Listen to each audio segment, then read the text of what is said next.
All right, everybody out there in YouTube land, thank you so much for tuning in to the latest episode of Roleplayer with 1,000 Faces. My name is Matt Yancek. I am the host of Roleplayer with 1,000 Faces. I'm the founder and head game master of Manufactured Myth and Legerdemain. And each week or two, or when I have time, I try to bring in some awesome creators to talk about some of their creations and their processes and all the cool things that they're up to. So this week, I am super excited to be talking with Bill Slavicsek.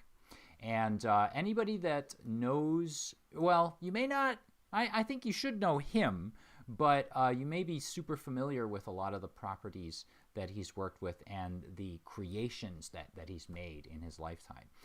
So Bill is a veteran of West End Games, TSR, Wizards of the Coast, and he's currently working at Elder Scrolls Online, which is super exciting, and we're going to be talking about all of those things as we go. So Bill, thank you so much for coming on the program.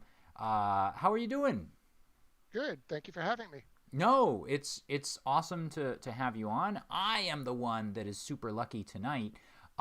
So Bill, take us back to the beginning. Tell us a little something. Were you always such like a creatively minded fellow? I know you wanted to be a comic book artist, I believe, when you were a teen. Is that true?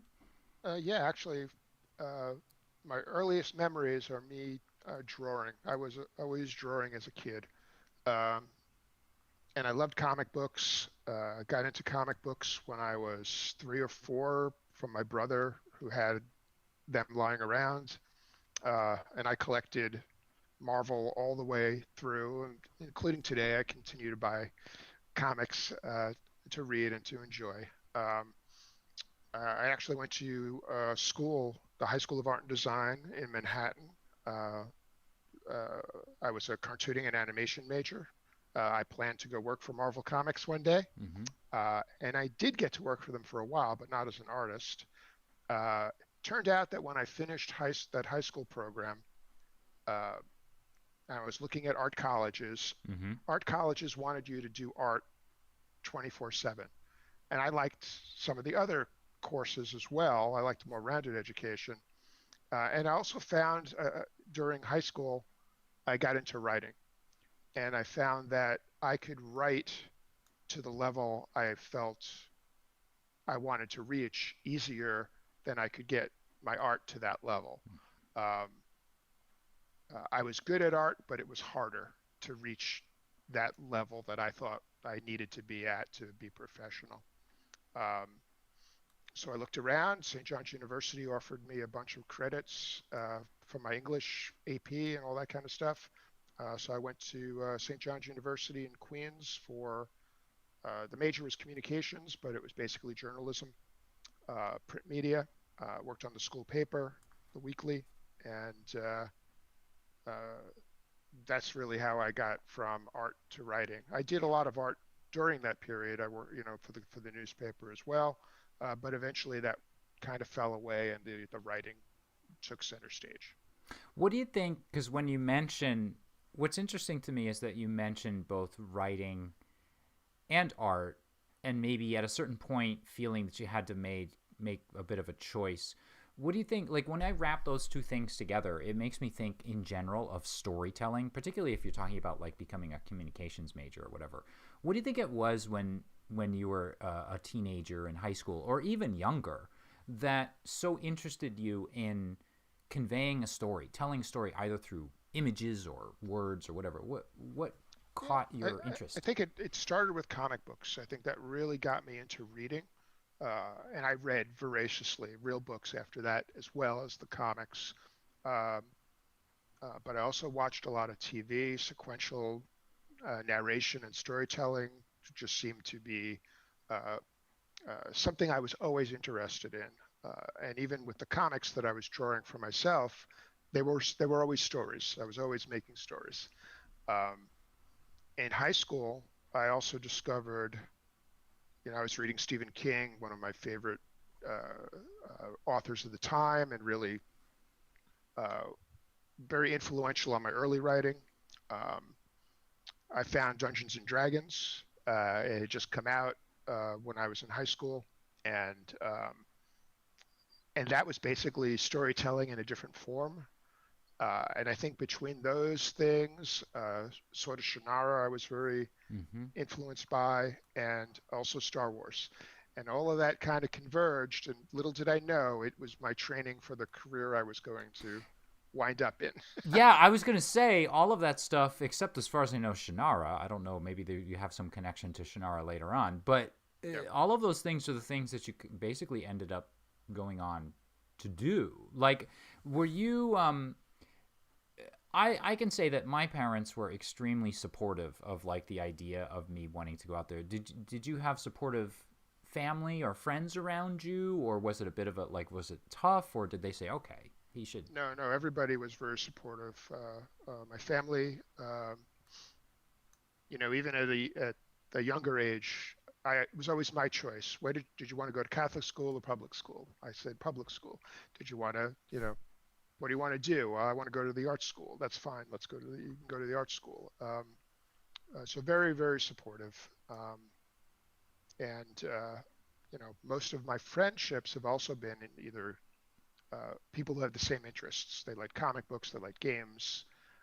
Once games became, I mean, even before Dungeons and Dragons, my gaming group played board games, Risk, Monopoly, Cosmic Encounter when we found that, and began to get into Yes, the hobby games as they appeared.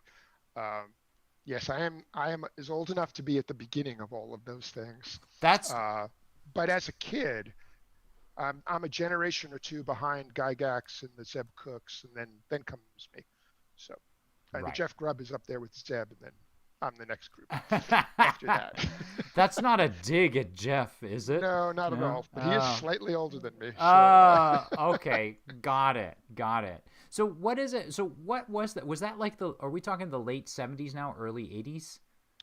Is mid that to late 70s. okay? Okay. Got it. And so you're reading Stephen King and Star Wars. So I'm guessing this is like his really early stuff like Carrie, Salem's Lot, Dead Zone, Night Shift, Night Shift, the short, the book short of story booklet. that's right, the book of the book of short stories, and I think maybe the Salem's Lot, one of my favorite books of all time. okay. Let's talk about this then. Why is Salem's Lot, in your view, one of the greatest books, or at least one of your favorite books of all time? What's so great about Salem's Lot? I like the setup. We begin to see the connection of his worlds, that he's beginning to create the connected universe. Um, I love the way he builds the characters and the relationships, and I just like his writing because I think his writing is very natural. It's the way I attempt to write in my own, not only in my regular writing, but also writing for dialogue for the Elder Scrolls Online. I wanted to sound natural, and I think King does a very, very, very good job at that. Yeah, I would actually completely agree with that. I think he's really good at what's funny though is what he does I think is not easy, but I No, think we're was it you I was talking or someone else? He makes it look really easy because it is so natural and so smooth. And to me, wasn't Salem's Lot kind of like was it The Shining or Salem's Lot that he said, "Oh, I want to write it like in like a 5-act play or something like that." But he had sort of put the pieces together. And you mentioned the setup, and so the setup of Salem's Lot, I think, is that Ben Mears comes back to Salem's Lot, and he right, and then he begins to gather the team that will eventually help him take on the vampire. And I love the little note the vampire leaves on the door, things like that. Uh, it just always stuck with me. I've read it multiple times over the years, and that may have been the first book of his I read, and then I picked up the other ones, but I'm not sure about that. Right. Too long ago. Yeah, that's all right. That's all right. I'm trying to remember back. I remember mine only because mine was Skeleton Crew by Stephen King, because I was going for my family used to go for vacation at Cape Cod, and I wasn't really an outdoorsy, I wasn't a beach sort of kid, and so I'd skateboard over to the bookstore, and like I wasn't a very voracious reader, and I had trouble, but I liked the fact that there were there was that scary monkey on the front cover, and there are lots of easily digestible stories. Well, right. Do you think so if you're what's interesting is that you mentioned Salem's Lot, and then you mentioned like the setup and maybe a little bit of the structure there. Do you think this has anything, did it leave an impression on you that made you into the sort of guy that likes to look and sort of lay all the pieces in place? Or do you think you were already that sort of guy and it just sort of appealed to you because it had that aspect to it? Or is this chicken and the egg? I think there's some combination. Like I said, I was already doing sequential storytelling with comics. In my game group, I was the person that read the rules and figured out how to play the game. I became the game master as soon as we got a role-playing game. So yeah, I think that's all in my makeup. Mm-hmm. But I'm also very good at looking at things and learning from them, and I'm always enjoying and analyzing at the same time. Yeah, I think that's actually a really important quality, like in a game master, and I would imagine in a designer, from the limited amount I know. And actually what's really interesting is somebody, Turvlon in the chat, just mentioned, he said that your book is excellent and really highlights the tremendous role that West End Games played in creating the Star Wars universe we know and love today. We expect in-universe continuity, and West End Games is responsible. I think that's really true. It's really interesting the way that what you just mentioned about the setup and all of that, in a way, well, not in a way, pretty much, you set up most of the Star Wars EU. I don't want to jump ahead too far, sure. But you really did. What was it then about, you mentioned that you were your game master for your games in your early ones, and I imagine maybe even today. Yeah. What sort of concoctions did you come up with? What were you throwing at your players? How did you design your games? Like, I imagine you're experimenting a lot because it's a very different sort of format. Yeah, I mean, it was also very early, so we're trying to figure out how the game actually worked. We are a group that actually learned from the 3 hardcover books. Mm-hmm. At some point, I think we also got one of the box sets, although I don't remember which one we got first, the blue or the red. And I would use a combination of the published adventures when they were available, mm-hmm. And then I'd weave them into my own ongoing narrative that I was beginning to develop. And I treated it as though I was creating either a long-running TV show or a big novel like Lord of the Rings or Shannara or whatever, or even the Stephen King books for that. They all were very influential. When I ran either Ravenloft or my own vampire story, I could not remember Barlow and the way all of that worked. Right. So yeah, I think it was a combination of those things, and I always would draw from other things I was reading or watching, not to copy them, but to be inspired by them. And so I want to tell an alien-esque story in D&D. How do I do that? Because that's a scary science fiction movie. How do I bring that into the D&D world? And I came up with something. I don't remember all the details, but I remember my group agreed to be frightened because you can only scare people so much sitting around the table together. But they got into it, and we had fun, and that's always part of it. I also like to play off the players. What are they adding? What are they bringing to the table, to the story, to help the narrative? And you have to let them do that, otherwise you're railroading them, and that's not the essence of the group storytelling. What was that like getting used to? Like, so I remember, I think one of the tough things for me when I was in high school and first like GMing or DMing or whatever, running games, what was hard for me is I love, I was in love with writing my own creations and all of that stuff. It was very hard for me to work around the idea of railroading. How did you get used to like playing off of what your players wanted to bring to the table or the story? Like, it must have been, I would imagine, maybe tough at first, or did you feel you were natural at it, or? I mean, initially we played it pretty straight. We followed you know, I go 10 feet, what do I see? Wall on each side. I go 10 feet, what do I see? Wall on each side. Right. Like you're playing a text adventure. Right. So that was the way it began. But it began to develop naturally as we got used to it and got used to each other. I think it gets to be more comfortable because you're playing with people on an ongoing basis. And eventually I just actually found it was easier to let them give me ideas. I think I developed a system I call winging it, right? I can get a setup. You were the one that developed that system. Well, I developed it for myself anyway. And I'm really good at letting them help lead the story. And it just developed naturally over the many years I've done this. Right.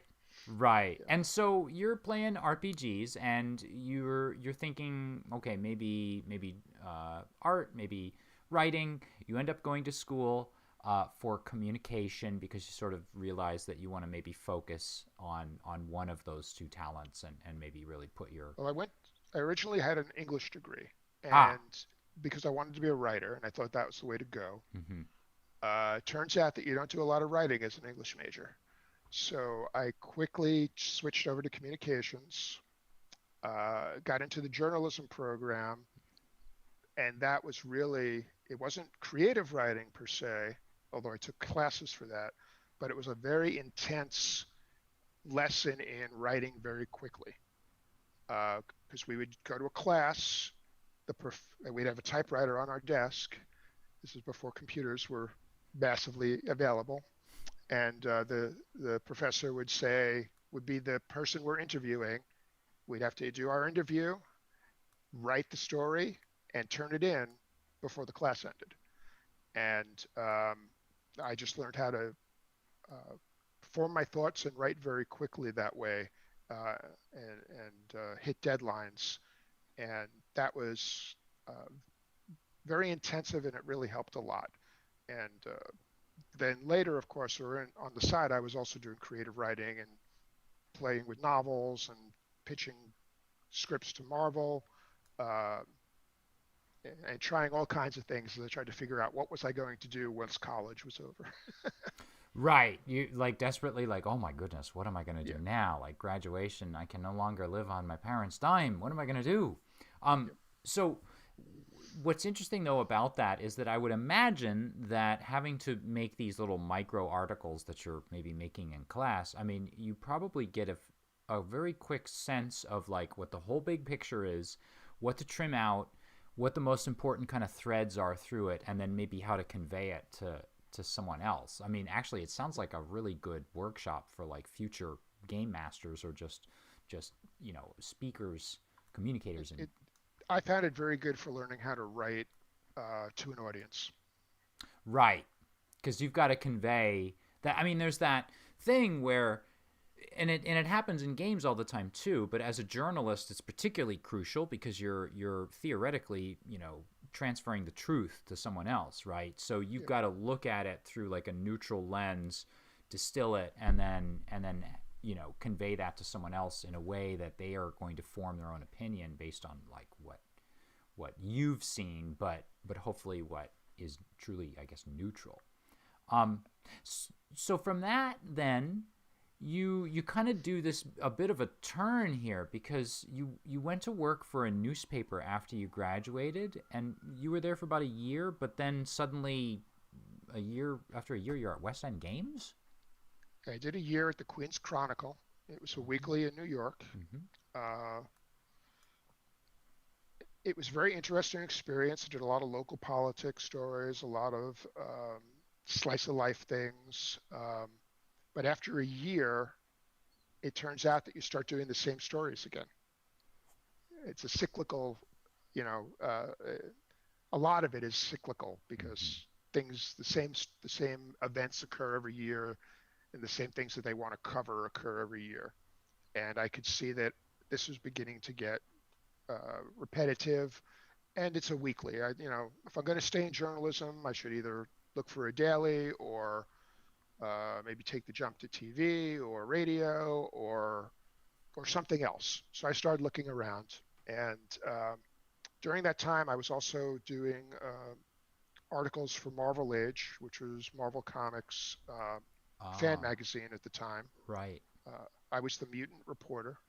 I covered all the X-Men stories. Oh, no kidding. Okay. Another big influence on me, the Claremont Byrne X-Men, as well as the Stan Lee stuff before that, and Jack Kirby. But and even Byrne's art influenced my art a lot at the time, as I was trying to figure out who to copy, who to emulate, who to take inspiration from. But I answered a blind ad in the New York Times for a game editor. It didn't say who the company was. They wanted a resume and a writing sample. They wanted a review of a board game. So I did Wabbit Wampage, which was a funny little game that was out at the time. Yeah. And I sent that in. Also got interviewed or checked out a magazine called the Video Machine Times, which is not as exciting as it sounds.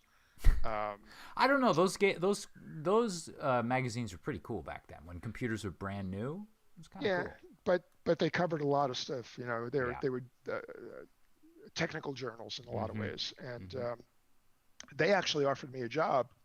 And then I got the call from West End Games. So I went into Manhattan. Their offices were right by the Madison Square Garden.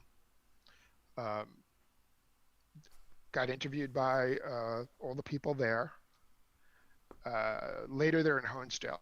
I was going to later. Yeah, I was checking I was like, wait, New York? Okay, got it. Yeah, it was started in New York. Yeah. And right before Christmas, they offered me the job. So I had to turn the other place down because I'd already accepted their job. I felt so guilty. Christmas to you, Bill. And I was set to begin first day in January of whatever year that was, 1986. And the rest is history. I had very little knowledge of who West End was. They were pretty small when I joined them. Yeah. At the time, they were best known for a bunch of military board games like Junta, some Civil War stuff, and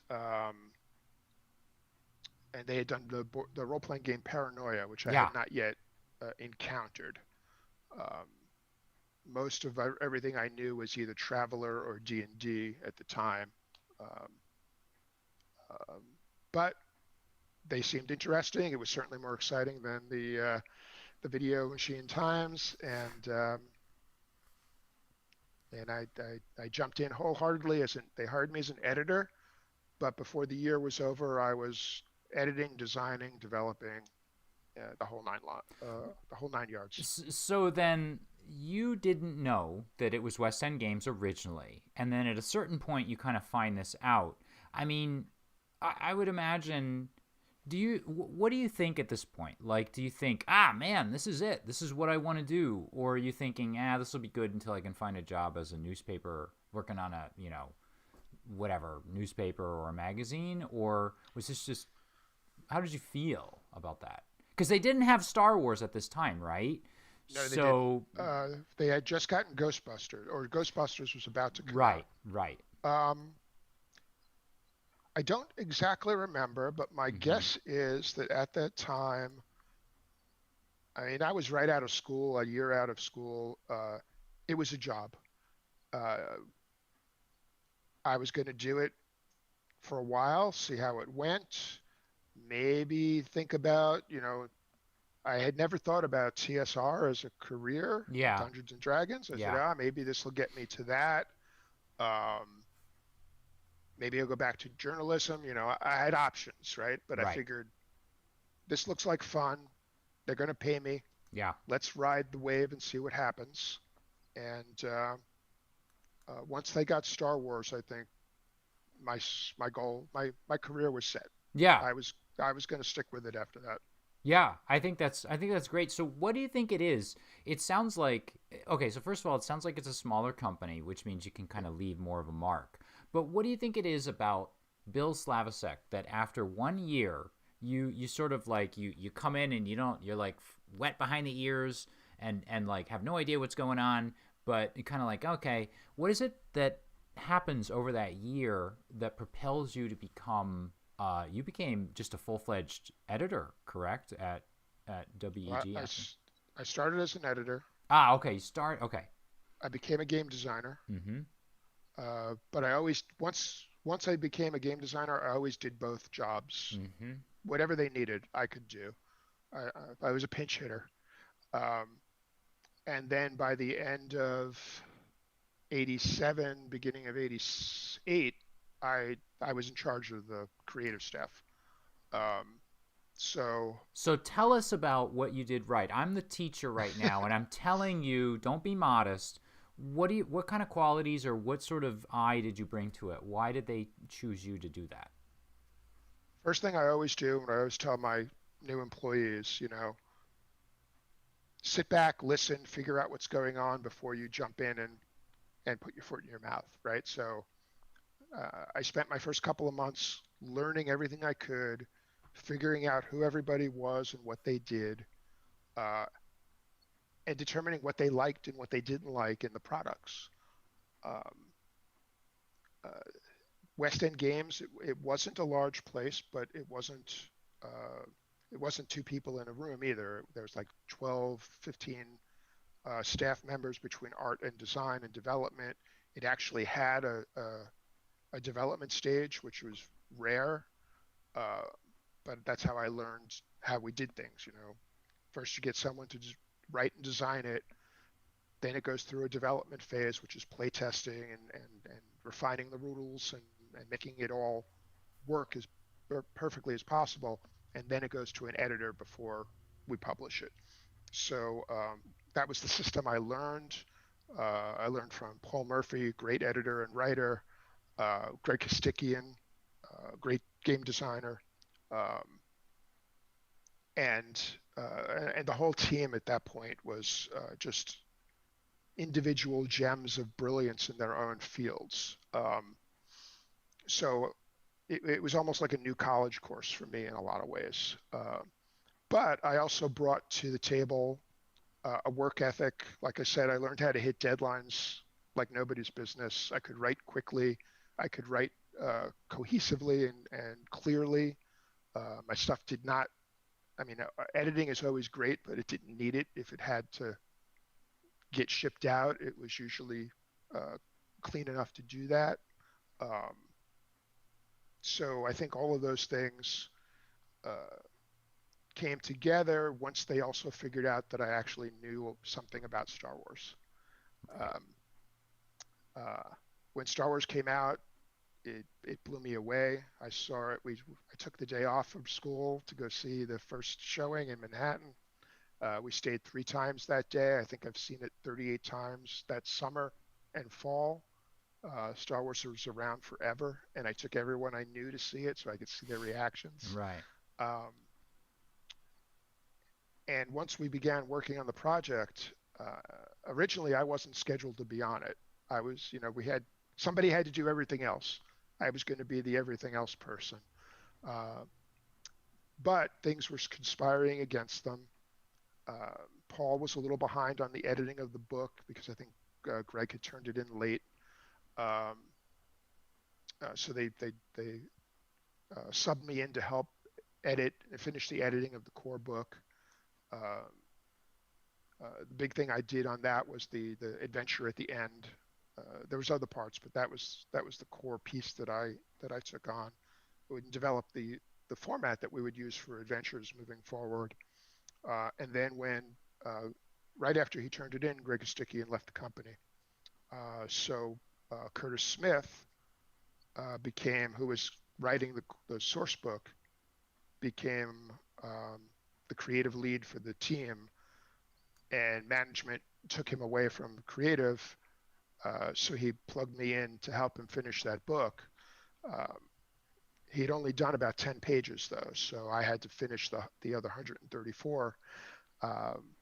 And that's where, again, my speed came in, and then after that, we moved to Honesdale. We lost some more people, and I wound up here. You're in charge now. You did Star Wars. You run the rest of the thing. Yeah, there you go. You run the rest of it. You can have it.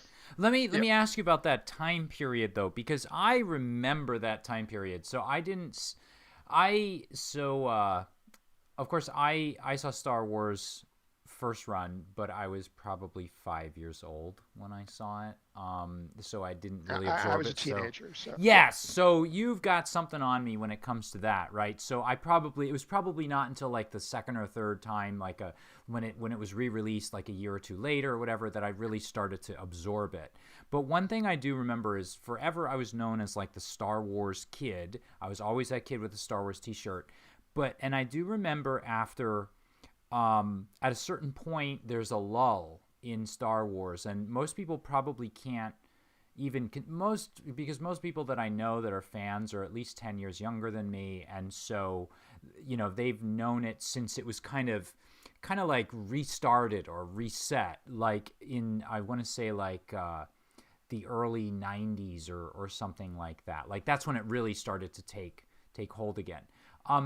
What was it like? There's even a lull in there, but yeah. So, what was it? What was your feeling about Star Wars? Like, because I'm just kind of curious. So I was a fan, so I was thrilled that we got Star Wars, right?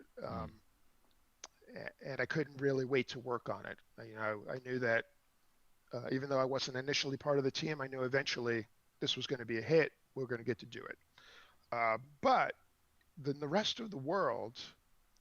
It was the 10th anniversary of Star Wars, and the only thing other than us that came out that year was Star Tours in Disneyland. Right. The Marvel comics were ending. Yeah. Kenner had stopped making action figures. Yeah. There were no new novels; those were done. And George said, "I'm not doing a sequel for at least 15 years." Turned out to be 16, whatever. Right. But I got the license, and I told my editor at Marvel Age, because I was still doing that at the time, I said, "Hey, we got the Star Wars license." He said, "Why'd you get that? We're getting rid of it. That's a dead license." And right. I'm like, right. I don't think so.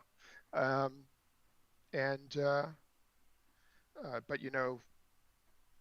it was a time when there really wasn't an internet.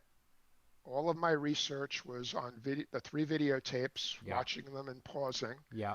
The scripts, a couple of novels that had, the novelizations and the Han Solo and Lando novels. Right. There was no place to look things up. Wikipedia didn't exist yet. Right. I had to find all that stuff, and I began to make my own version of that, which later became the Guide to the Universe. Mm-hmm.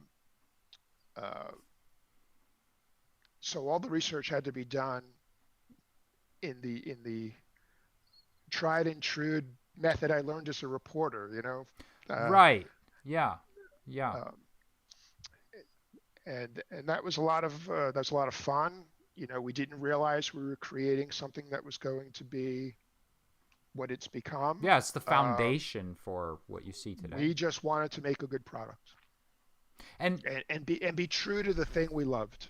I think it's a particularly impressive accomplishment, and I know that this is like understatement of the year, and I know I'm not the first person to say this, but just looking at it as 47-year-old me was a Star Wars fan when I was younger, the idea that you were what, in your 20s? And this guy in his 20s with a couple other guys probably around the same age are like, well, let's do this and let's do that. And you created this foundation upon which, you know, the EU is basically built. Did you have any particular approach, or was there a process? Were there a lot of arguments? How did you go about expanding what you said? It was 3 films, tons of Starlog interviews, and I don't know, like maybe some like stuff imported from the UK that might have weird rumors in it about what Star Wars was or wasn't going to be. How did you go about expanding those 3 films into the foundation for the universe? Well, a lot of that stuff that you said was all in my head. I have absorbed everything over the course of my interaction as a fan prior to this, and I have really good recall on things like that. So a lot of that was just, if I didn't know it off the top of my head, I knew where to go find it. And I had all those Starlog magazines, and I had everything that was available. We had copies of, either from my own collection or what Lucasfilm provided us with. The first thing we had to do, though, was convince Lucasfilm to let us make stuff. You know, their initial thought was, oh, you're just going to use the 3 movies. Right. And I'm like, no, that's not enough. You know, you only have to build the piece you film. I got to build the world around it. Right. So I had to explain that concept to them. Once they got it, and once they saw some of the samples I was giving them, they became very enthusiastic, and they were behind it 100% after that initial getting to know each other period. Right. But basically, you know, I took what I thought was going to be important. So that source book is really the campaign guide for the Star Wars role-playing game. And, you know, it's got a collection of aliens. It's got a collection of bad guys to battle, like the stormtroopers. And we took the main characters and gave them write-ups and stats, all the ships, all the planets. And I basically just started writing, what we knew about them, and then what can I extrapolate from that to round out these pieces, and what do I need as a game master, thinking about that, or even as just a fan. We wanted these to be one thing they learned with Paranoia was that the player base will buy them to read even if they don't play them, and Paranoia was looked upon as funny reading, humorous reading. We took that same approach with Star Wars and said, hey, let's write this for the fans, for us. And the game stuff will be there, but we'll make it unobtrusive. You can ignore, in the source book, you can ignore the stat blocks. Right. And the rest of the book is great reading for the fans. And that's how we approached all of the Star Wars products, with the idea that we want these to be good pieces of information about the world, fun to read, informative, as well as gameable. Yeah, I do remember that. I remember being, when I first picked up the hardcover for the original Star Wars, and then, of course, the subsequent editions as well, I remember being struck by one of the most interesting and grounding things that I think it must have been that I'd ever seen in a role-playing game. That was like opening up the book, and there were these color advertisements that were based on the actual advertisements that the Navy was doing for recruiting, like join the Imperial Navy, and there's a Star Destroyer, and there's like this stormtrooper there, and even down to the font. It was the same font as you saw in magazines, like for Navy or Air Force recruiting. I remember opening up and seeing the Astromech advertisement that just has this dome, and it just says like, no job is over this little guy's head. and the T-65, the X-wing, is on like that. It looks almost like it's taken from like the Boeing archives or something, or something, or Pratt and Whitney or something. It's got like the blueprint kind of background. Right. Like, you grounded a lot of the stuff, which is ironic because Star Wars is so fantastical, but at the same time you brought it down to earth, for lack of a better metaphor. But like, you really took it. That's part of the films did that too. I mean, the original Star Wars trilogy is very much a lived-in universe. Even though it's fantasy and science fiction, it feels like this world has been there forever. The ships are all beat up, Yeah. except for the Empire stuff. Right. The planets are dingy and dirty. It wasn't, we also had the Star Trek license. We were doing board games for Star Trek at the time. And the difference was Star Trek was all methodical and shiny and level. Right. And I told them Star Wars has to go whoosh. Yeah. Because they wrote an ad that I thought that's a great ad for our Star Trek game. Now make it for the Star Wars game. Right. And so so part of what I also tried to bring to the property was that energy, that whoosh. Star Wars opens with just watching that Star Destroyer go on forever. Yeah. Right. And that's very different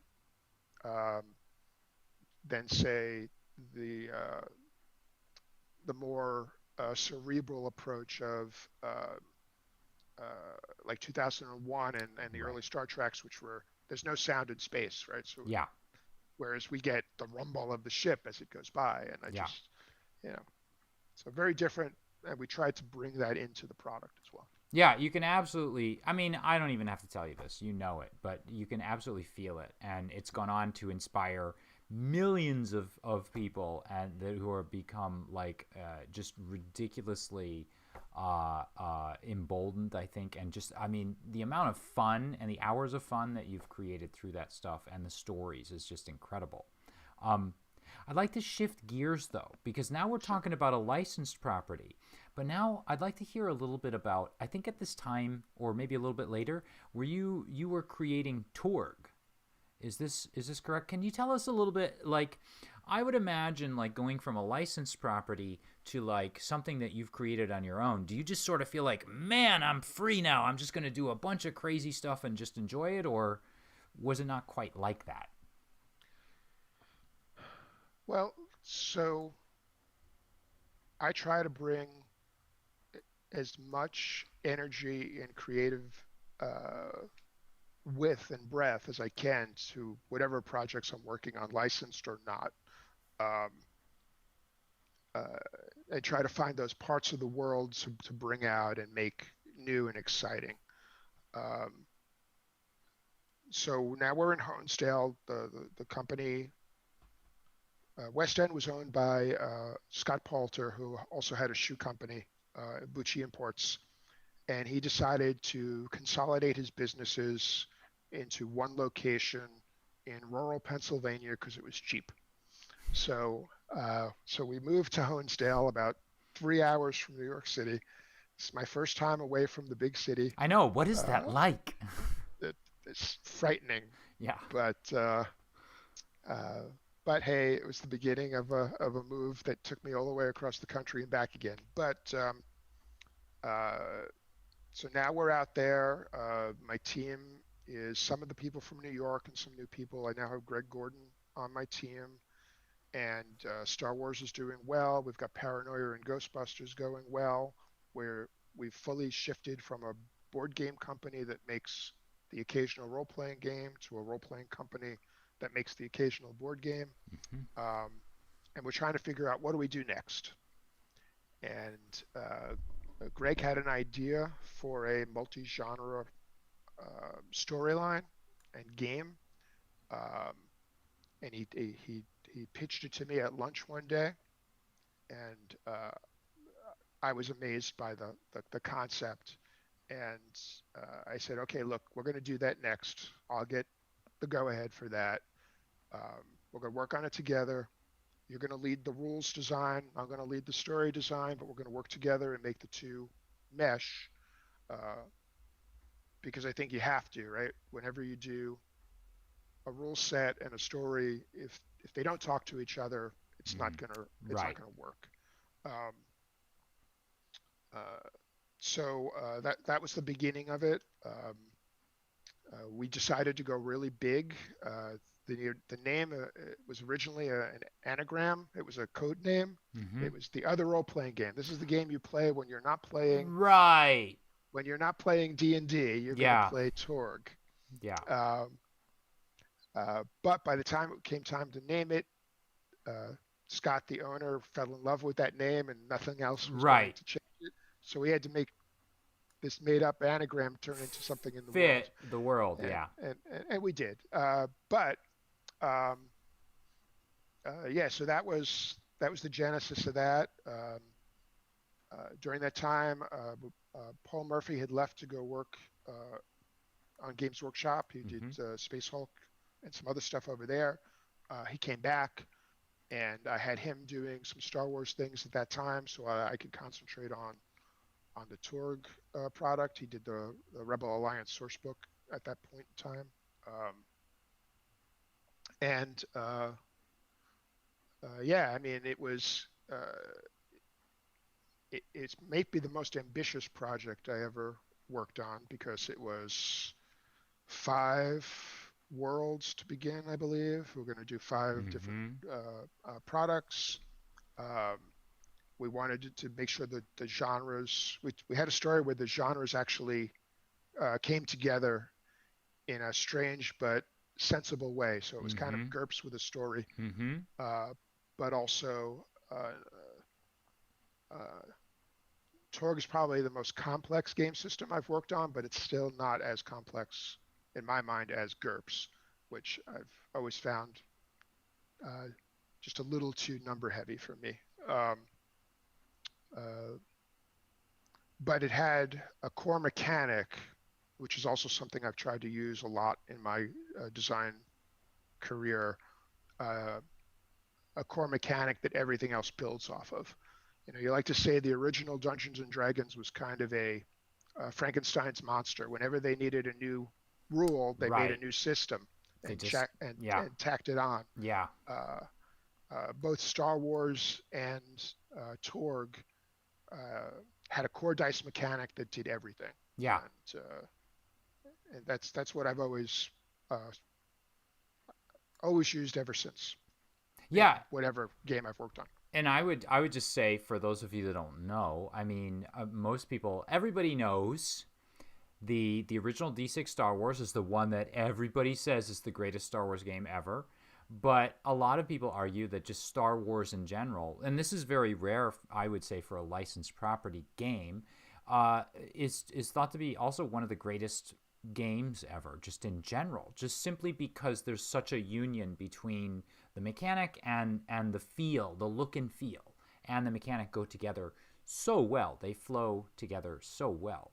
Um, so in that respect, then, what was it then? What do you find inspiring about Torg for yourself? Like, if are you most proud, say, of the way that they fit together, or is there like some aspect of the world, or is there something else that to you is just like, I'm so happy with the way this came out? I really like the story that we developed. Mm-hmm. It's rather um, there's a lot of moving parts, but it all fits together. Mm-hmm. And the whole idea of the different dimensions, the different cosms, uh, each kind of like every planet in Star Wars is a specific thing. Every cosm was a specific genre, Right. Right. and the genres come together for this war, this possibility war. Um, uh, yeah, like I said, I spearheaded the story, and I'm really proud of the world and the universe that we built to tell these games and these stories in. And you add to that uh, the for all the complexity of the mechanics, the core was very simple. The roll a d20. Yeah. If you roll a 20, keep rolling, right? or 10 or 20. You keep rolling. So the exploding die, the possibility, which is would later be called an action die or something, Yeah. hero points. Yeah. Same system, same idea. And the card deck. We added the drama deck to add another element to the game. And for my first non-licensed foray into design, Yeah. I probably would have never chose something as complex if I had thought about it. Right. But I'm very happy with what we did. Well, first of all, there's somebody in the chat that just spoke up, and they were saying that they still have the special D20 that came with the box set, and they're in love with that. But you know what? That's what Lucas did, right? He went all around Hollywood trying to tell people, "Here's my script. I just got it approved by Fox, but I just need someone to do the effects," and they all told him he can't do it. So he had to hire a bunch of kids like fresh out of school and a bunch of carpenters and not tell them that actually all the special effects companies said you can't do this. And then they just went out and they're like, "Oh, okay," and they did it. So that's probably how you pulled it off, because that is impressive when you're taking all these different genres and sort of, I'm not going to name any games, but there are games out there that nobly attempt to do something like that, and they kind of fall flat or whatever. But I agree with you. I think Torg is just it's pretty smooth all across. But I don't get this, Bill. You get to work on Star Wars. You make your own great game, audaciously create your own game, and then you suddenly go freelance. Wasn't my choice. Oh, whoops. Okay. Everybody, I'm sorry. Let's cut that part. I thought it was going to be something like fine. what may I ask? Why it was yes. At some point, Scott Palter, the owner of West End, I thought my job was to tell him no when it was appropriate. Apparently, that wasn't how he saw it, and he was also getting used to the people he could hire in Pennsylvania, who were really cheap. So at some point, and his company was he was having some problems with the shoe company. West End was doing very well. Some of the decisions they were making in the shoe company was leading to problems, and he had to save some money. Yeah. So the first thing you do is get rid of your high-priced New York talent. The City Slickers. Yeah. So, that was fine. Whatever. I went freelance because I wanted to figure out what I was going to do next. But that was a good way to keep money coming in. I stayed in Honesdale because it was cheap for that period of time. Instead of packing up and going back to New York until I figured out where I was going to eventually settle. I freelanced for about a year and a half before I started to get bored being all by myself. But I worked for West End, TSR. I did some stuff for the Chill game that never got published, a couple of other things. And then I started interviewing as well, and interviewed with Origin Systems, computer game company. Yeah, Wing with Commander. FASA. Yeah, Wing Commander. With FASA. Interviewed once with TSR. Jim Ward turned me down. But the following year, Tim Brown was put in charge. Jim was given another assignment. And Tim said, "Hey, are you still interested?" I said, "Yeah, you want me to come in for another interview?" He said, "No, I want to hire you." So it took a year, but eventually I wound up at TSR. So that would have been January 93. So I like to start my new jobs on the beginning of the year. There you go. And they hired me as a designer / editor. So I did both jobs for them initially.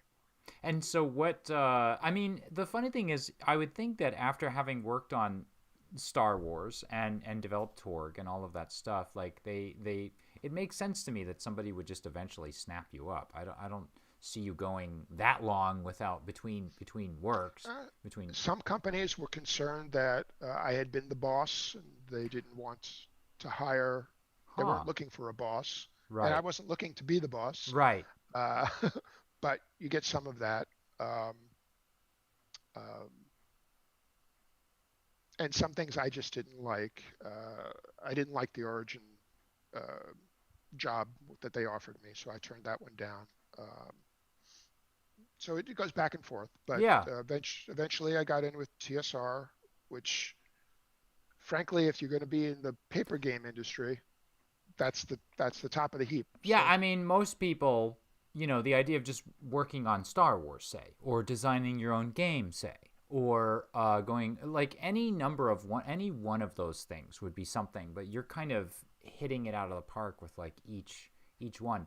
How was it? What was it like going to TSR? Was it a different culture, similar culture, different? What was that like?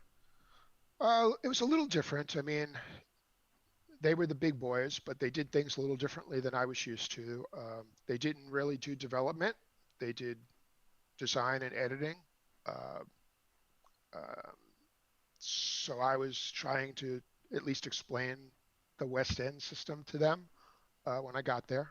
Um, they had brought me and Lester Smith in after a bunch of the previous hires had all been new people. So we were kind of brought in to shore up the design team.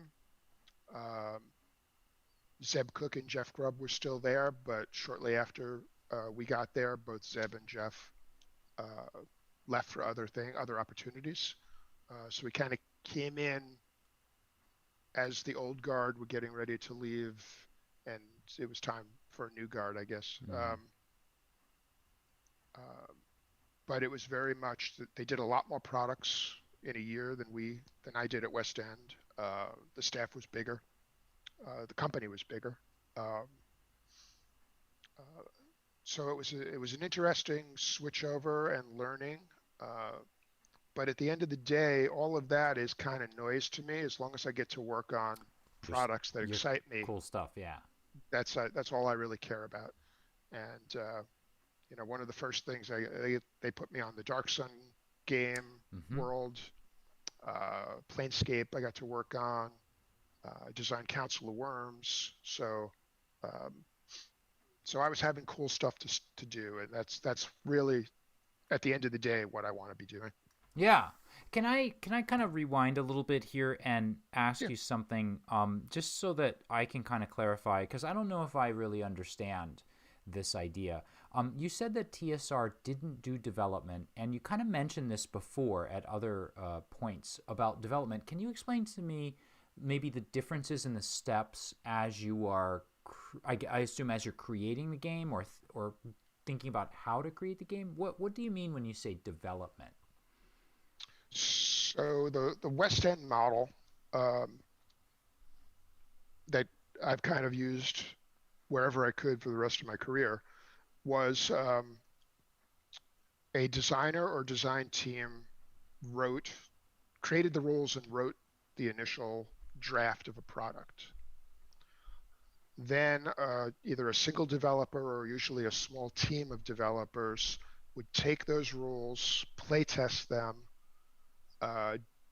make tweaks to the numbers and to the mechanics, and even to the writing and presentation to get it to a point where it can then go to the editor to do the final polish. So that's the steps. And that development phase is important in my mind because it's kind of the check of, does this actually work? And a lot of tabletop games over the years, you have a designer or a design team with a cool idea and they write it and then they ship it out. And it may work or it may not work, but we don't know until the Right. players get it, right? Right. West End games, I think it's because of the board game background, they had that development stage in there that just made the products more finished. Okay, it sounds like kind of what you're talking about. And I've had some authors on the show. It sounds to me a little bit like drafting. So you have this conception of what it's going to be in your head, but then essentially when you expose it to either the player or the reader or the viewer, they have a different reaction often than what you had been thinking of. And sometimes you sort of pick out, well, actually that reaction is kind of good, but this one is still wrong. This one is off, and maybe that doesn't line up. So is that kind of what you're doing? It's essentially a draft, and then you have a big meeting, talk about where it hit well, where it didn't, and then sort of talk about potential fixes or remedies? Yes, but there's also a lot of hands-on play, hands-on moving the pieces around, as it were. Um, and it's, as I said, it's usually done by a team. So you're getting multiple opinions and multiple eyes on it, as opposed to just um, the single creative vision that originally began the process. Okay. So uh, it's an iterative process that makes the product better. Right. Yeah, it sounds like it would. But now, if this is not happening at TSR, is this because you know how like Marvel has the Marvel method for making their comics? Is this just TSR's method, or is there also something going on where perhaps we're TSR, we've been doing this for decades, we invented doing this, we know what we're doing, or I mean, is it a mixture of all of those things? I think it was a mixture of all that. It was also uh, some of it just had to do with the deadlines and making sure they got the products out. Um, for TSR, deadline was king. They had a schedule that was generated many months in advance for the book channel, Mm-hmm. and they couldn't miss those deadlines. So um, so that process was really built to hit that model.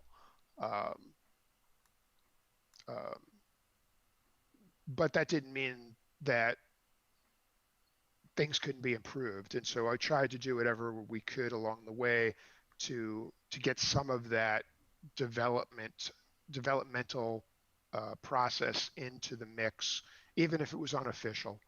Until later at Wizards of the Coast, I actually made it part of our process. Oh, right. So you kind of had a chance to go in there and sort of rebuild maybe the assembly Yep. line or the workflow Yeah. or whatever. Oh, great. Okay, cool. Yep. So then at that time though, now here's the thing is I feel like there's a little bit of a jump here where suddenly in this is not the smoothest segue, but suddenly you're writing a guide to the Star Wars universe. Like where did that come from at this time? Like how did that happen? So just as I was leaving West End, um, Lucasfilm Licensing had figured out that Star Wars wasn't as dead as everybody thought, and they could take what we've been doing and use that as a jumping off point. They took our products, showed them around, and got Dark Horse Comics interested in doing the comics again with Dark Empire. They got Bantam Spectre interested in doing novels again with the Timothy Zahn trilogy. Mm-hmm. Um,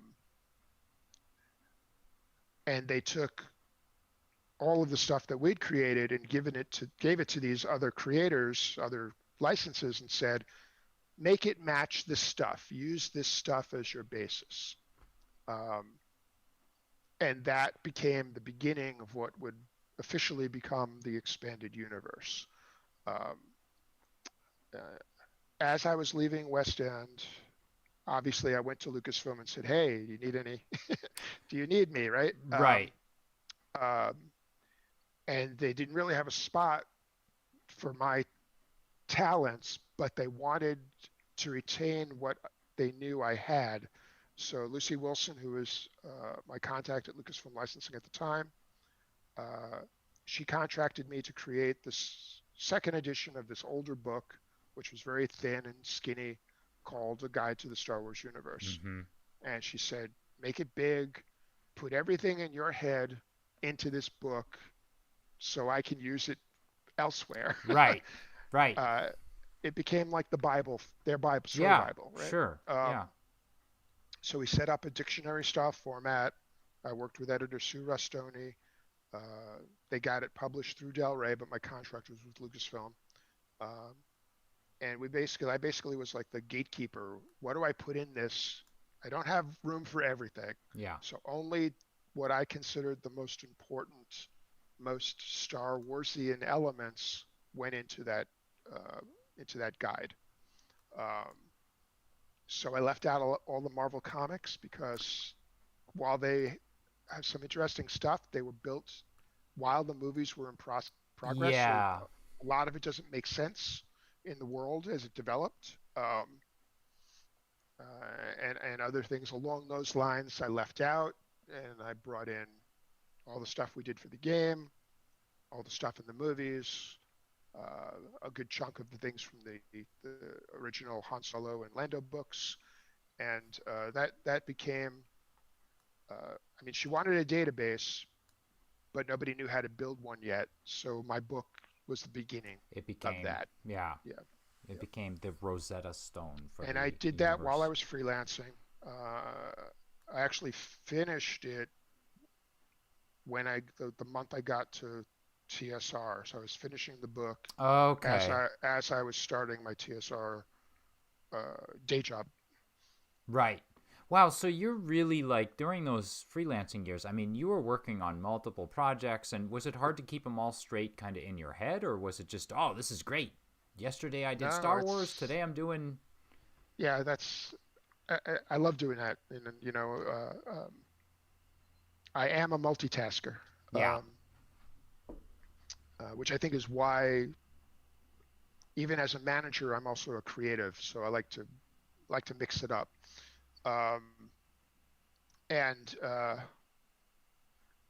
During that time, I did a couple of Torg products. I did the Enter the Empire source book. I did the Death Star technical manual, which I think is probably one of my favorite. In addition to the Star Wars source book, the Death Star technical manual, I think really came out well. Although I wish I had come up with the idea from Rogue One that the default was built into the plan. Right. But I didn't. Yeah. Is there anything, let me ask you, and as someone that actually subscribed to the Marvel comic and practically cried when issue 107 came out, and I was like, last issue? What? They didn't announce this last month. Is there anything from the Marvel comic like you'd like to sort of see? I know that they have eventually, some of it worked its way in, and now with the kind of semi-rebooted extended, or now it's called Legends or whatever, is there anything from the Marvel comic you kind of would like to see or enjoyed? I mean, I enjoyed it all at the time, but looking back and knowing where the movies end up, there's just a lot of stuff that it'd be very hard to make it fit. Yeah. Luke and Leia doing stuff they shouldn't be doing as right. brother and sister. Right. And, Right. Yeah. Things like that. So. Okay. Great. And stormtroopers, they have stormtroopers without their helmets. And... That's right, because I think there was the second or third annual talks about the story of like two stormtroopers that one of them kind of goes in one direction, the other. I can't remember, but yeah, you're right. Yeah.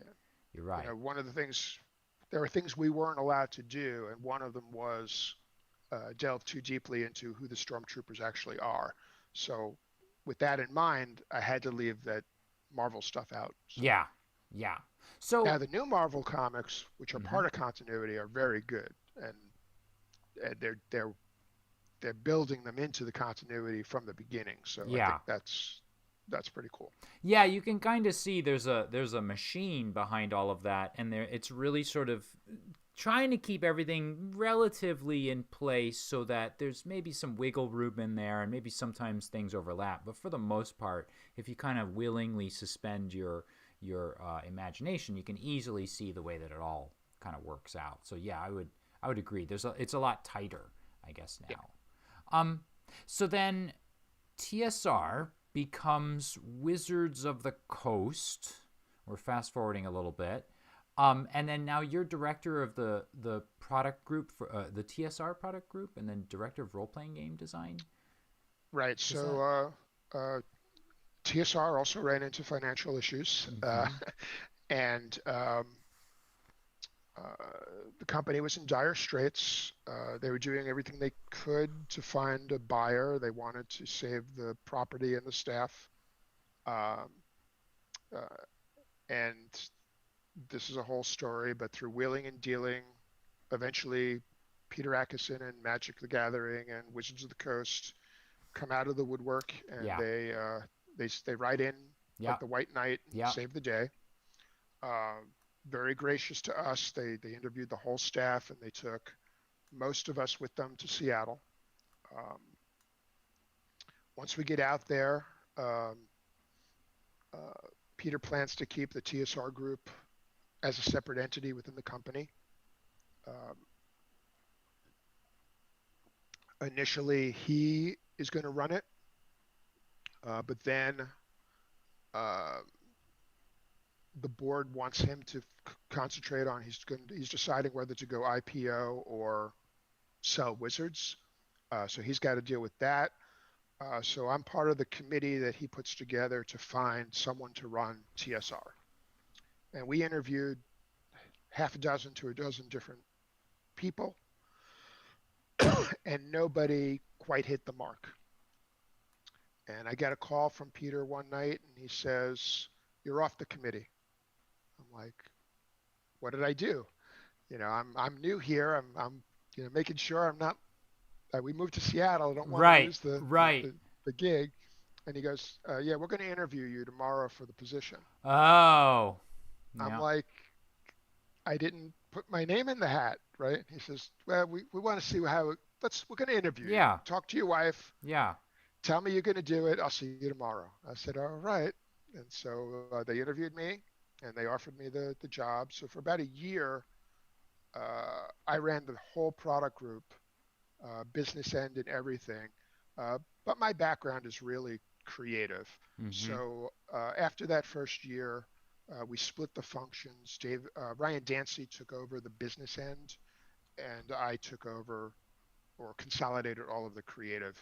And so my title switched over to director of R&D. Uh, and it was the role-playing game, which became games. We had multiple games under our umbrella. I also had the board games, the miniature games, later the novels, the magazine group. So uh, anything creatively attached to D&D in that realm was under my supervision for 14 years. Oh wow. So what does a director of R&D do at Wizards of the Coast? Like, is this something you're kind of making up a bit as you go along? Are you drawing from your time and what you were inspired by maybe at West End Games and at TSR and all of your freelancing and all that? I mean, Yeah, a little of all of that. But I had specific functions as well. So mm-hmm. the entire creative team reported up into me. Uh, I didn't manage everybody, but I managed a group of managers who managed the whole staff. Um, I planned strategy in conjunction with the brand manager. So what products are we going to produce? What's the scheduling for them?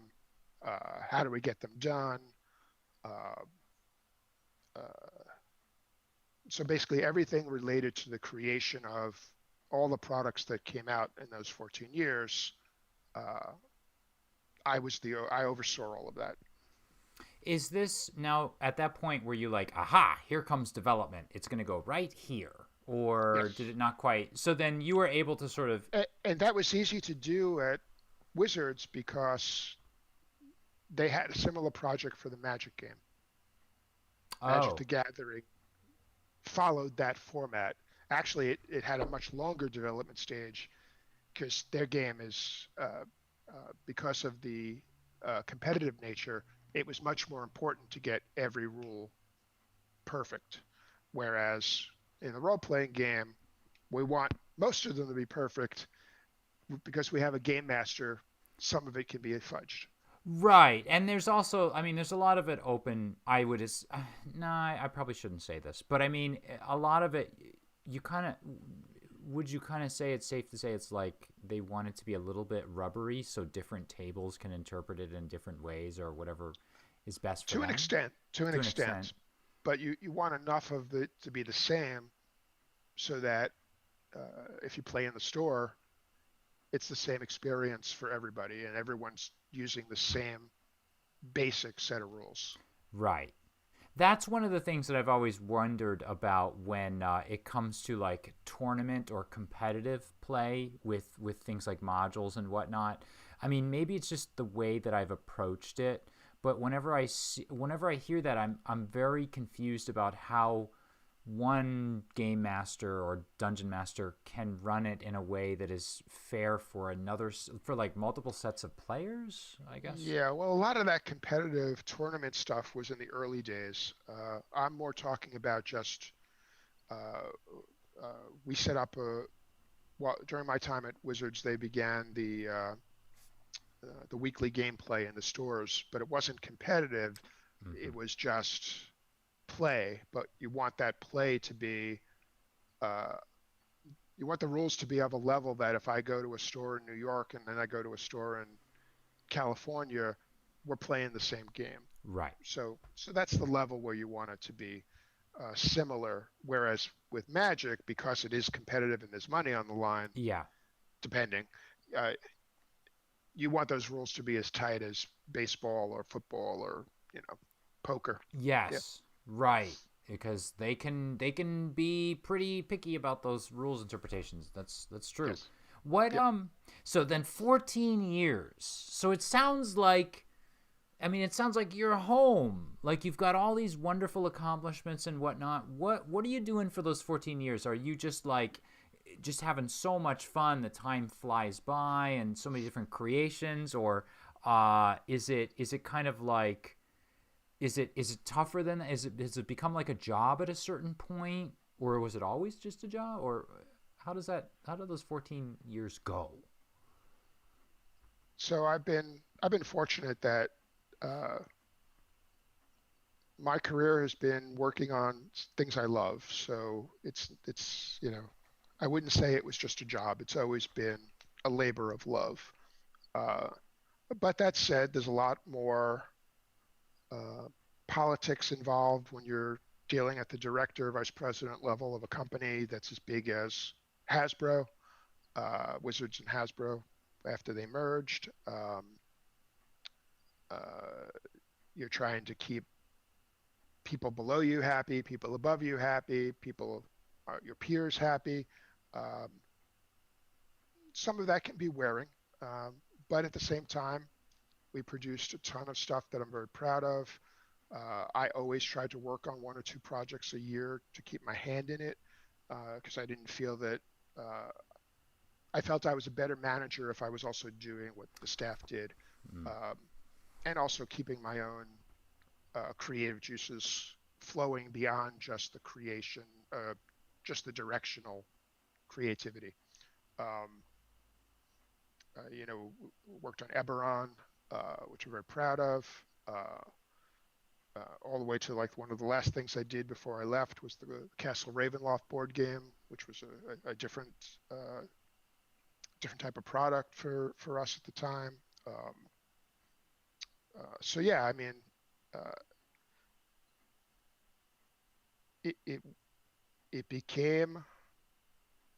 it had its difficulties dealing with that kind of level of politics, making sure that I'm responsible for the money we're making. That's pressure. Yeah. But it's also on a property that I loved, working with people that I respected and enjoyed working with. So yes, I would have stayed there forever. So what was it like then for the second time in your life? So getting a property that you kind of like grew up on. So first, I mean, as if like Star Wars wasn't enough, you had to grab D&D also. So for 14 years, you're working on D&D. You mentioned Eberron. But I mean, is there something in particular about, like, is there a one of the rule sets you're proud of, or a book you're proud of, or is there something that stands out in your mind out of all of that I mean, stuff? there's a lot of them, right? Because uh, we did a lot in those 14 years and multiple Yeah. award-winning products. Hmm. Third edition, Yeah. we changed the way Legendary. D&D worked. Uh, Fourth edition, I know it's controversial, but I think there's some really good stuff in fourth edition. Absolutely. Agree. Um, uh, I think we made the game master's job the easiest in that edition. In some ways, building encounters was just on the fly, Yeah. super easy. Um, Began to lay the groundwork for what became fifth edition before I left. The miniature games, the Star Wars miniature game, and the D&D minis in particular, I think are some of I'm very proud of those product lines. The board games, whether the ones I worked on like Castle Ravenloft, Mm-hmm. or the ones that I found and brought up like Lords of Waterdeep. I think that's still a favorite game of mine to play. Um, um, Eberron, as we said, helping Keith Baker take this little kernel that I saw potential in and help him grow that into the tree that became Eberron. Um, One of the highlights of my career. Uh, but I did the D20 modern game. I did the D20 Star Wars. Um, and in some ways, those were my efforts to take what I think was very good about third edition, but it was still a little too much. Uh, I tend to go simple. Mm-hmm. And so D20 Mm-hmm. Modern and D20 Star Wars are simpler versions of third edition D&D, um, but still using that core mechanic. Yeah. Uh, at the very beginning, we talked to you. You mentioned Stephen King and simple and natural is hard. That's the same in rules or in games. Uh, it's actually easier to design a complex game than it is to design a simple game. Um, but I think simple is better. It's worth the effort. Yeah, and I think what's really interesting, and it's funny that I didn't even think of this before now, but I suddenly realized not only have you worked on Star Wars and D&D, but I mean you've worked on two different interpretations of Star Wars and D&D. So you started with the West End Games version, and that's like really kind of by accident because you're answering some blind ad in the back of a newspaper and you end up working on it. And then later on you go to work for TSR, which eventually gets bought out and becomes Wizards of the Coast and all of that. And then one more time, here's Star Wars laying in front of you. When And oh, actually, I helped us get that license. We ah actually went out to Lucasfilm and pitched them our vision once West End totally fell apart, and the license became available. So then what was that? What would that have been like? Because it's really interesting to go and say, look, you know what? I told you that it should be done that way. Forget that because we're going to do it this new way. Like, Well, they originally did want us to try to use the D6 system again. Um, we were just creating third edition at the time. So we convinced them, I mm-hmm, think rightly, that more players will know D&D. mm-hmm, They'll be easier to go from our game to Star Wars that way. And they actually asked us to write into the contract that they would have the D20 system in perpetuity to utilize if they change licenses again. They had that, but when they went to Fantasy Flight, they decided not to use it, which is fine. But that was an interesting wrinkle in our negotiations at the time. yeah, that is Uh, interesting. but I also knew it was going to be a very different universe, right?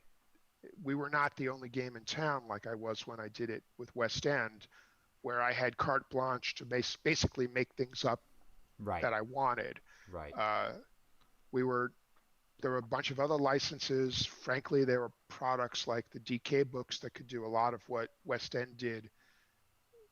I won't say better, but prettier. They had more budget Yeah. for art, Yeah. more color. Yeah. Um, so I couldn't do the line the way we did the line initially. That time had come and gone. So we concentrated on more of making just a good game. Um, and we added the minis, and our claim to fame at the time was the the prequels were beginning to come out. That's So right. we got to incorporate the prequels. Yeah. So that was our differential, as it were. Right. So then, after 14 years, you headed off, and so does that take you to ZeniMax Online and Elder Scrolls? Is that about right? Or Yep. What was it then? Because I know that you had... So like with West End, it was not my choice. Oh man, I'm asking all the wrong questions, ladies and gentlemen. No, It's getting kind of hot in here. they're perfectly fine. I mean, they decided it was time for a new direction, for whatever reason, and so I was. They're very generous, but it was time for me to find another thing to do. I took some time off to think about it, and then started figuring that the next place to go was computer games, if I wanted to continue to work for somebody else. People before me had done it. Zeb Cook, Jeff Grubb had gone. Lawrence Schick had gone to computer games. So I went to GDC, which is one of the big shows for the computer game industry, the Game Designers Conference in Austin, Texas. Actually ran into Zeb, who was at ZeniMax Online, and we talked, and he said, you should come and see what we're doing. So I went out there, and we talked, and him and Lawrence Schick were already there, working for the company, and they were also talking to Ed Stark, another one of my compatriots, who I knew from West End and also TSR and Wizards. So it sounded like it was a good thing to try, and I assumed it would be short term, get some experience, and then maybe get back to my house in Seattle and find a job on the West Coast or something like that. But it turned out that it became. I've been here now 9 years, almost 10. Wow, yeah. So this is. I kind of picture this as being, in some ways, a small leap, but in other ways, a tremendously gigantic leap. Like, you're going from tabletop RPGs and board game design to, online, multiplayer RPGs. How do you approach that? You are the lead writer. Is that correct? Is that your title? Yes. What do you do as lead writer? How do you design out arcs of the next year or something that's going to be? Yeah. So I manage the writing team. I've got 7 writers working for me. I'm in charge of the overall story for the game. So I work with the designers and the leads of the content designers to draft the big picture of the stories for a year, and also then help them fine-tune their own stories which fit into that. And then I do some writing as well.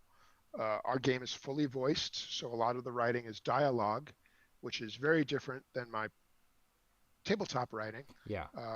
But closer to what I used to do for comic books and novels. Right.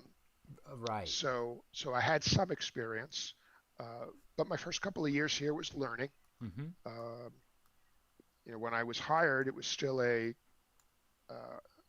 more of a WoW clone, a text-based, traditional MMO. We changed that relatively quickly after I got out here, decided to go fully voiced, and decided to make it closer to the Skyrim Oblivion single player game experience.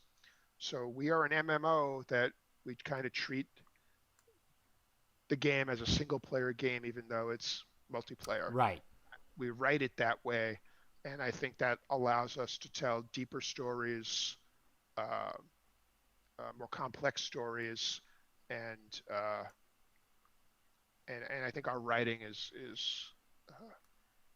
some of the best in the industry, and very proud of what we've been producing.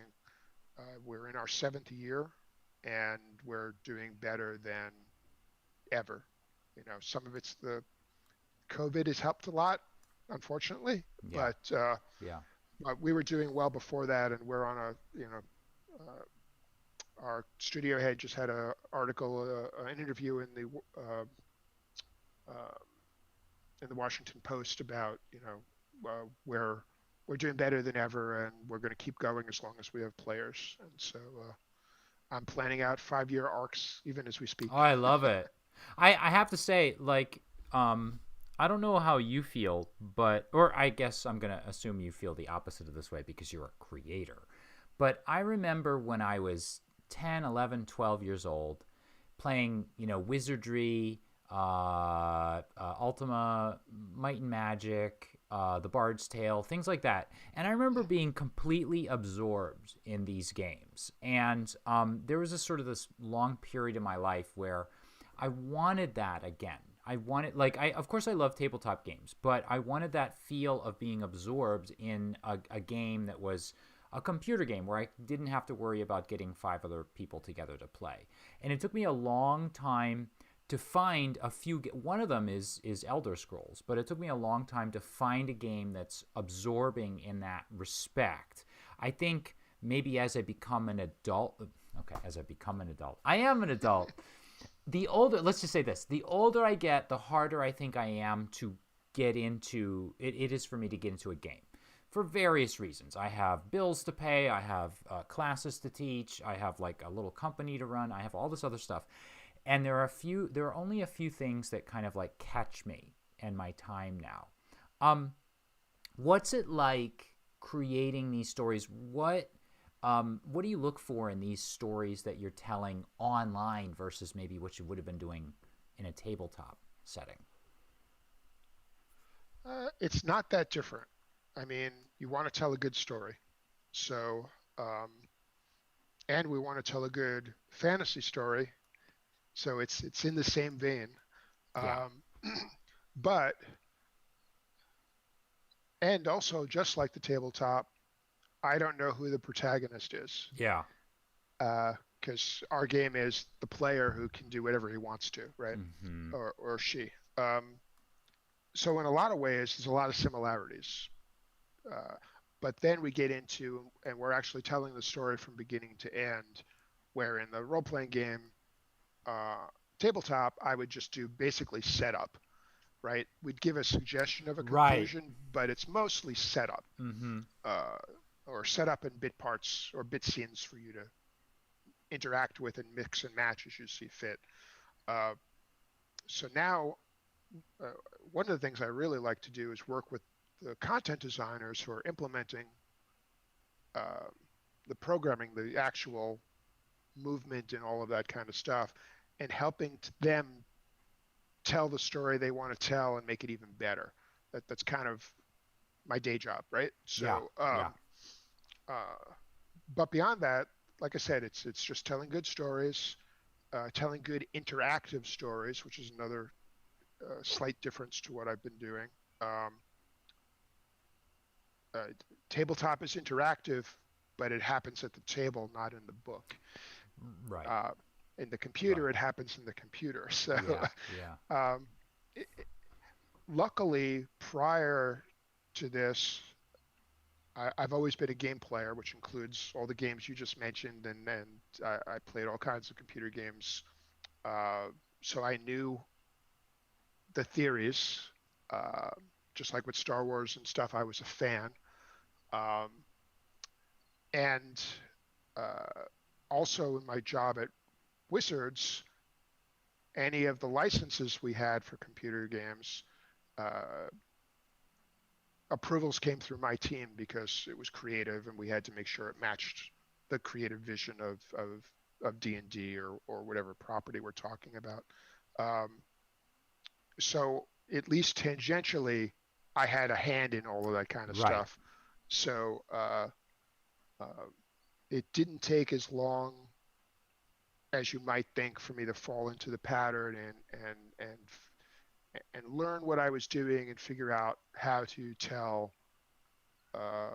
compelling stories on a regular basis in this different medium. Right. Excellent. Well, let me ask you kind of like one final question here, and I don't mean to put you on a spot, because whenever I say I'm going to ask one final question, everyone's like, oh boy, I better make my answer good. But we'll see. If I could like give you an unlimited kind of like amount of money and maybe a team and all of this, if you wanted it, like, is there some big project or something? Doesn't even have to be a game. Could be a movie, could be, I don't know, building a building. Is there something that you always wanted to do that you would just go and fulfill that dream? Is there anything out there that's still on your mind? You know, in general, like I said earlier, I feel I've been very lucky. I've got to work on most of my hobbies and childhood favorite things at some point in my career, and influence them in such a way that, you know, a lot of what I did is still, you can still see echoes of it in Mandalorian and Absolutely. Rebels. Yeah, and, all the time. So I think that while I don't have anything specific, I'd say that if I was given a team I could select and a budget to do almost anything, I would just want to find something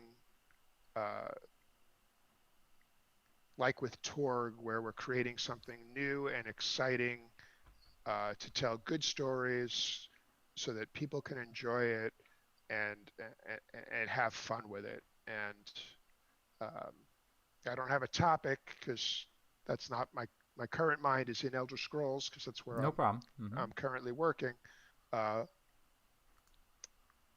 But you know, it would have to be, it would be something that catches my imagination and makes it want to start stretching in different directions. You know, of the many things I almost got to do, probably the one that got away was the Stephen King license. At Stop. West End, Really? At West End, we were in. I was talking with King and his agent. We were close, and then Scott Poulter said, "No, I don't want to spend the money." So at one point, we were imagining a Stephen King universe. Yeah, he's already imagined it. All you have to do is, I mean, he's got his entire world. Yeah, that's true. Well, oh my God, I don't even want to end on that, but I don't think we can. That's like everything. I just feel like everything has just come together. Ka is now united. Everything. Oh, my cat's coming. Oh, I love it. I love it. It's a COVID interview. We'll know what era this interview is from, if for no other reason than we're Zooming with cats. I want to say thank you to the viewers out there who have tuned in. I really appreciate your viewership. If you've enjoyed this fantastic and like thrilling, for me at least, interview with Bill, please do like and subscribe to the channel so that I can keep bringing, like, if nothing else, I have an awesome excuse to like ask cool creators to come on and I get to talk to them. But most of all, I just want to thank you, Bill, very much for coming on. I say this at the end of just about every program, but I basically select my guests based on like stuff I have sitting on like my shelves. So I just look at it and I'm like, oh my gosh, that guy created this and they did that. And I cold email everyone, and everyone's been very nice to me, and Bill was kind enough and generous enough with his time to come on. So Bill, thank you so much for your time. I very much appreciate this. Yeah, like I said, my pleasure. It's always fun to reminisce. Absolutely, and it's fun to listen to you reminisce. Trust me, it's all on our end over here. But thank you so much, and to everybody watching at home, have a wonderful and fantastic gaming session. Everybody, good night. Bye now.